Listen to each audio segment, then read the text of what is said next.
Hey, all, and welcome to another exciting episode of Coach's Corner. With me, as always, is my co-host, Mike Lamb of Focal Point Business Coaching of Utah, and I am Adam Geheb of Focal Point Business Coaching of Cary.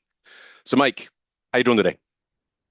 Good. How are you, man? I am awesome. I am awesome. This is going to be our last episode of the year. Yes? Yeah, I think Yeah, so. yeah. At Think so. least, So we have entered the holiday season officially, which is fantastic. So we made it through a season.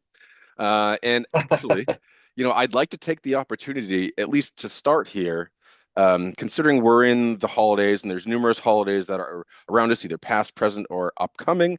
And this is a time of year to kind of reflect, reflect on what we've done in our business for the last year, reflect on what we have in our personal and our professional lives, and just what are we thankful for. So to start this off, I just kind of want to understand A, what you're thankful for, towards the end of this year, and how you kind of work that thankfulness into your coaching practice. Thoughts? yeah. Awesome. Thanks. And yeah, Merry Christmas, everyone. This is probably going to publish after Christmas, but it's heading into Christmas week for us right now. Yep. But this year's been a huge year for Mike Lamb personally, Mm, 2024. Um, It started off in January with me beginning the search for what my future career was going to be. And I didn't even know what focal point coaching was at the time. I knew what right. coaching was, obviously, but I didn't know focal point at all. And began my search. So, that for me was just a huge endeavor that I knew I wanted to do and take on. And so I began my search in January, and it took me till May 22nd to finally finalize everything and start it. Sign Start on at that focal dotted line, point. huh? Yeah, Yeah. sign away. And it's been an awesome journey, and I've learned a lot this year about myself Hmm. and about you know, businesses, spending a lot of time with businesses since May and getting to know people, making new friends.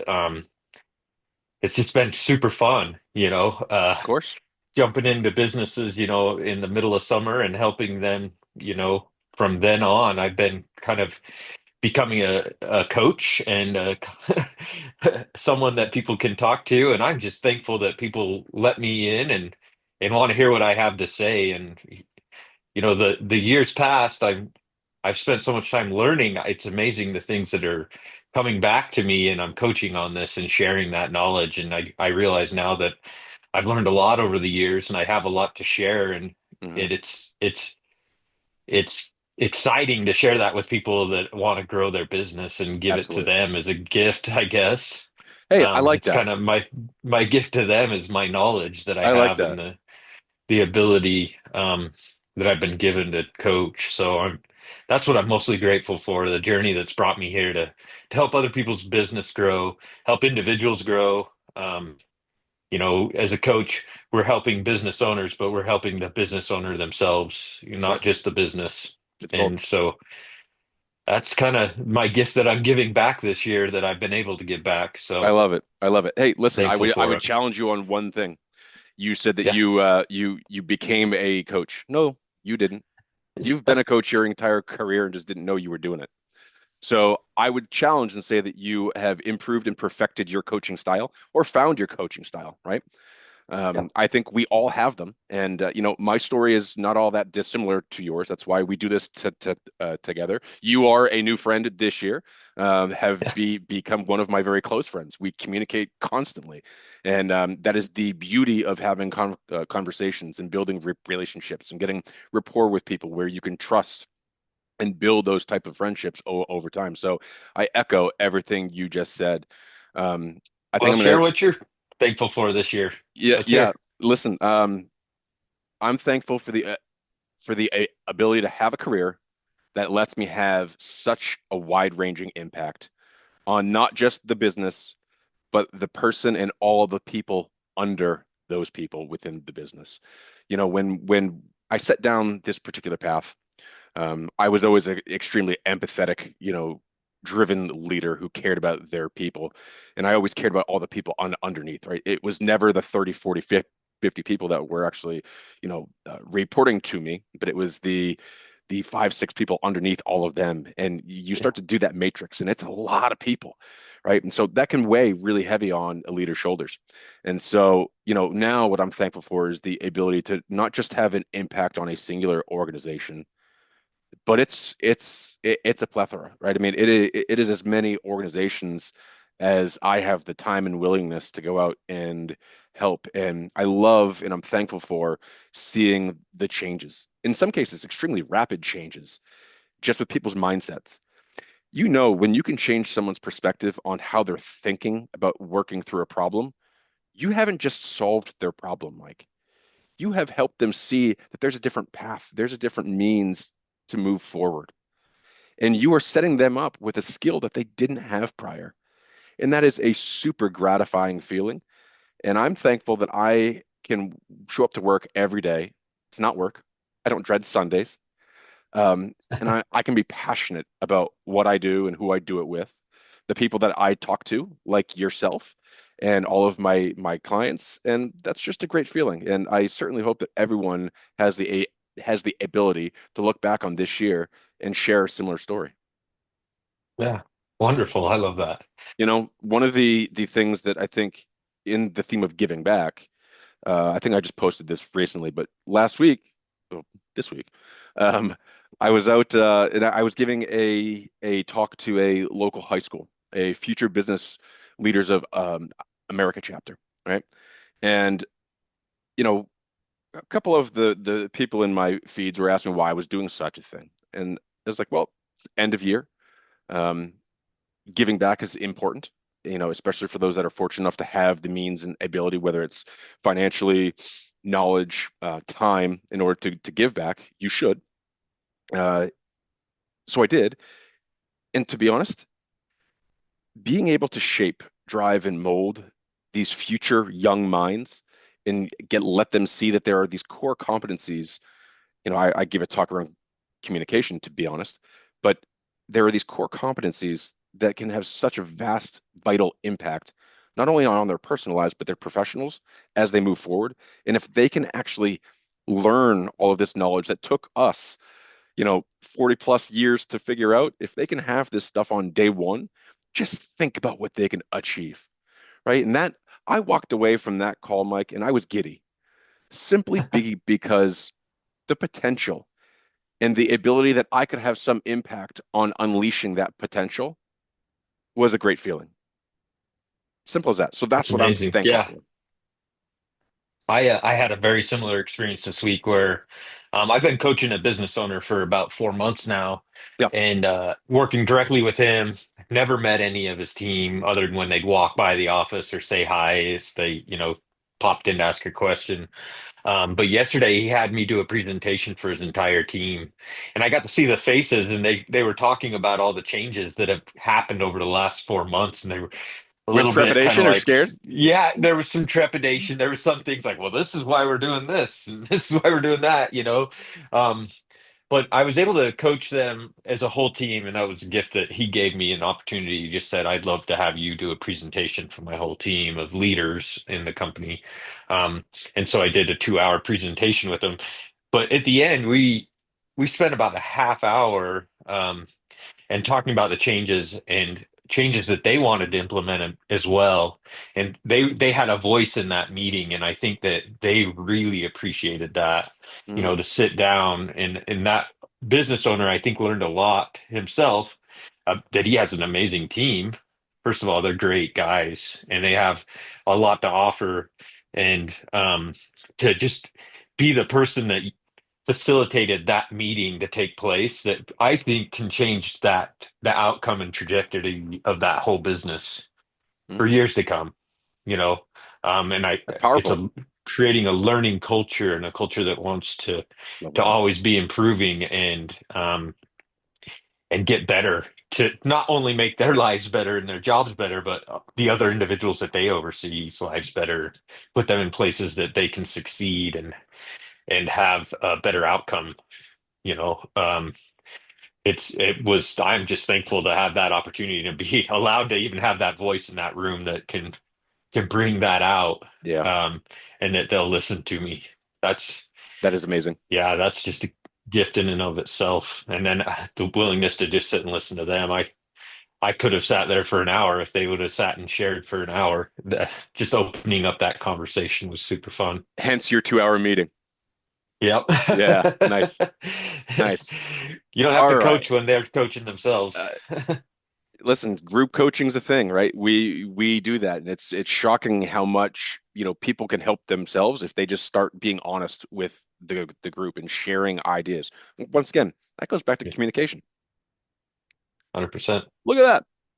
All right, so Yep. follow-up question for you. So, considering we are, last 2 weeks of the year, a lot of people experience slowdowns at this time of the year, whether it be all of fourth quarter, because the budgets have dried up and they're just trying to get through to the end of the year, or, it's just from Thanksgiving on, and, a lot of people start to take vacations and just the overall availability of staff and resources and prospects and all those things change.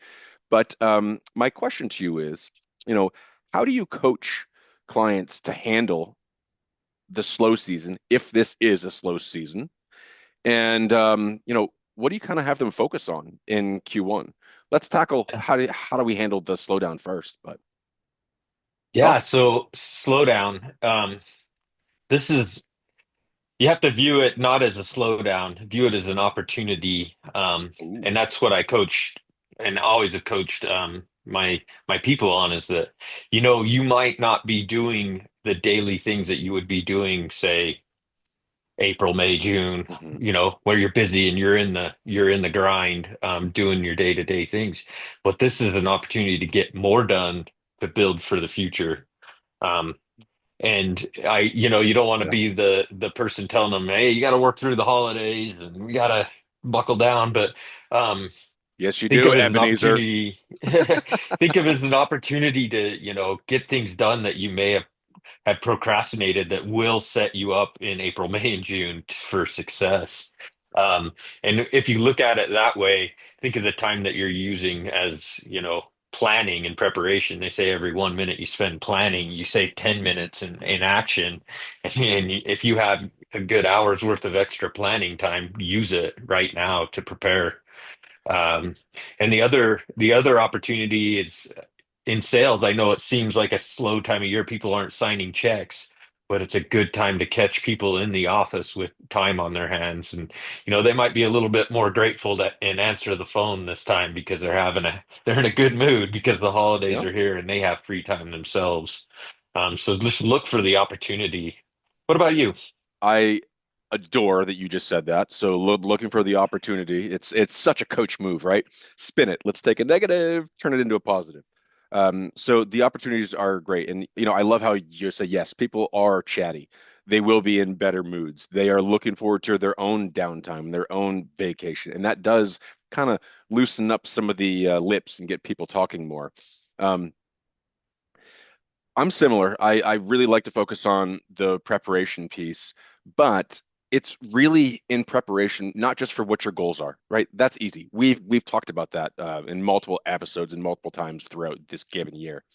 For me, it's about preparation for setting your pipelines. You know that you may not get a lot of traffic, a lot of foot traffic, you may not get a lot of phone traffic, a lot of email traffic, social traffic this time of year. Because like we just said, people are focused on their own things. They're out shopping.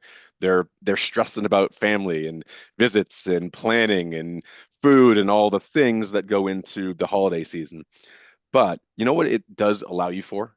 It does allow you to have some really good, deep conversations to set that stage for deeper talks down, the first week of January. You don't have to be selling this time of year. You don't have to be closing. That whole mantra of always be closing, I disagree. What I have found is the best conversations I have are the ones that I have with repeated people, right? And why is that? Well, that's because we've built rapport. We've built some trust. There's some loyalty there. There's some comfortability with the person on the other end of that phone or the other end of that screen, etc. And just knowing that you've laid all the groundwork without asking a single question about how's the business doing, what's your structure, what are your financials, all of those pieces of information that people probably don't feel like sharing, you know that you have this big queue to go attack in January. But not just that, it's not even attacking a queue. You have this wealth of knowledge and information. You've got all this energy that you've built up and stored up over these last several weeks that you're going to come in energized. You will have thought about those prospects or those potential clients, problems, issues, just things that they've shared, and you're going to stew on these for the next 2 to 3 weeks. Hmm. You don't think that that's going to drive a fantastic conversation in January? You know it is. You know it is. And so Yeah. I'm excited when we talk about end of year prep and slowdown. Don't look at it as a slowdown or some negative thing. It's an opportunity to set yourself up and to set up your pipeline, set up your funnel. Make sure that you have made those impressions on people that you can then act on. That to me is invaluable because no one starts the year sluggish. Everyone is energized, they're enthusiastic, they're optimistic. They want to see what those next goals are, what are those next items that they're going to achieve, and we should take advantage of that, right? Piggyback Yeah. off it. I think it's a great way to start the year strong from a sales, prospecting, client acquisition standpoint. 100% agree. People are starting to finalize budgets. If they're not finalized, they will be finalized by a Sure lot of hope people so. submit their budget right before Christmas. So a lot of Sure. them 15th and the 25th right before Christmas if you're a procrastinator. But new budgets are going in, but they're budgeting for things in August. They're budgeting for Yep. things in Yep. April. It could be budgeting for next November projects and things that they want to do. If you're in marketing, for instance, they may have a different marketing campaign throughout the year that you're going to be a key to throughout the year to help them. And That's right. you're not going to get the dollars, but that relationship and the time you spend with your clients and is going to be vital. And with your team, if you can spend time with your team and have one-on-one time with your team during this time of year, it sets you up for success as well. So everybody's on the same page. Do you And remember it's good the time old to build those relationships with your team members. Sorry. Amen. No, no, no, my fault. So do you remember the old Heinz 57 ketchup bottles that used to come in you know, yes, the glass The bottles. glass bottle. You still see them in some of the old diners. Remember the slogan or mantra? I don't. Good things come to those who wait. Remember they used to hold that bottle upside down. It would just Yeah. slowly, slowly Go drip. sticking a butter knife in there, trying to And then you'd have that poor kid just break come the air smack the seal. bottom and it would just come everywhere. Well, the reason why I'm bringing this point up is I think that, that's a really good mantra to utilize at the end of any fiscal year.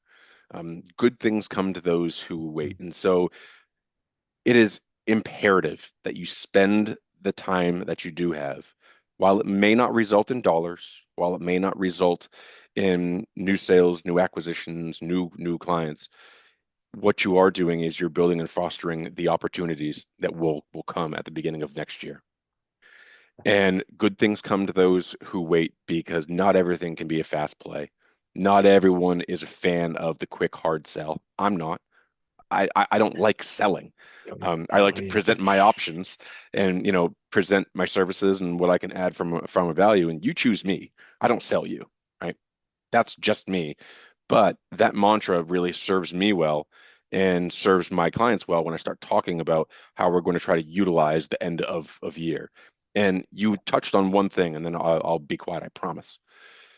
You keep talking. You said build the relationships within your team. I can't tell you how much I agree with that because so much, especially at this time of year, or if you're in an industry where things slow down, you focus on the external sources, as in we got to get this ready because in January it's got to pick up. No, Hmm. focus on getting your own house in order. Make sure that you are steadfast on your morals, your values, the morale of your team is where it needs to be. That is going to set you up for success. So I love the fact that you touched on that. Yeah, it's such a great time. I yeah. there was a time period in my life where I would go to 5 Christmas parties for the same business, It's a lot. and travel around and visit people, and there, I don't know, just countless hugs given, and people giving suggestions and ideas and Hmm. sharing truthfully how they felt about the how the year went and Hmm. what they're really excited about for the year to come. You can capture so much in those engagements and opportunities. They speak from their heart a lot of times. They're in a position of honesty and they will tell you, and you can learn a lot about your business and you can learn a lot about ways to improve your business. Mm. Be open to the conversations and listen. Don't take the feedback that you may hear offensively.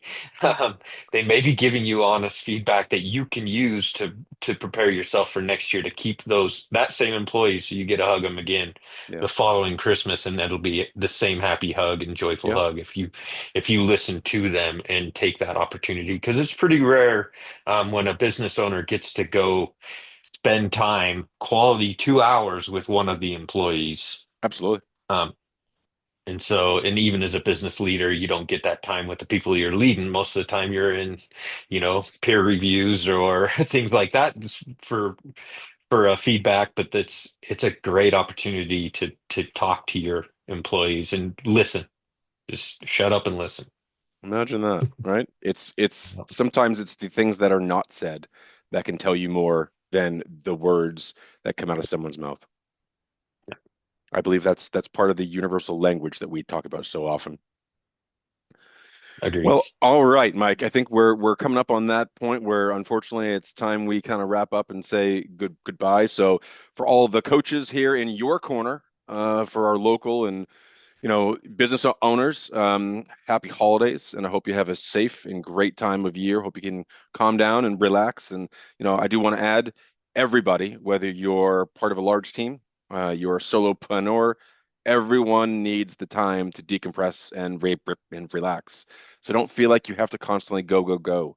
Enjoy your time, recharge, and get ready to get after it in 2025, Yeah, thanks, Adam. Happy holidays, everyone.